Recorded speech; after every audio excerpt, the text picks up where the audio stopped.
Polhov gradec je vedno prisoten v delih Roberta Štritofa, mojstra orodjarja in dolgoletnega ter častnega člana slovenskega Tolkienovega društva Gil-galad. Svojo ljubezen do vsega srednjesvetskega in srednjeveškega preliva v izdelke, pravzaprav umetniška dela. Moje ime je Štritov Robert, sem član slovenskega Tolkienovega društva in to društvo me je inspiriralo, da sem se lotil enega Tolkienovega srednjeveškega projekta, tale majhna misca. Kaj ne rečem, šlo je bolj tako za zadevo, a sem sposoben jo narediti ali ne, pa kaj enkrat začneš, pa ne moreš nehati. Sama miza je iz hrasta, globina obdelave je približno 3 mm. Malo sem si pomagal z nadreskarjem, milimetrskim.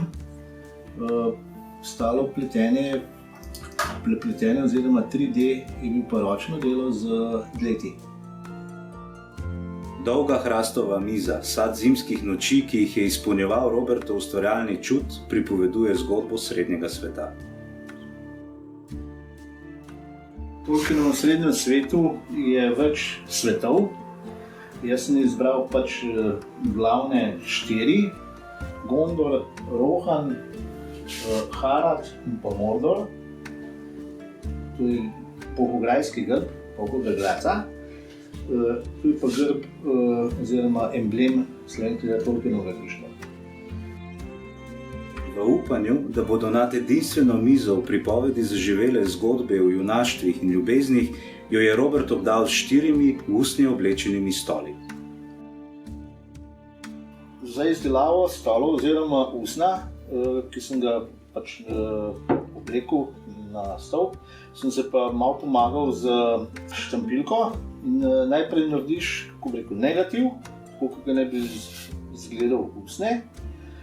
Potem pa to odliješ v epoksi smolo in dobiš štampilko. In to štampilko potem potisneš na usne, potem naprej pobarvaš in to je to. Kulturno bogato in dovzetno pohograjsko okolje je nared za Robertove nadaljnje stvaritve preplet našega in srednjega sveta.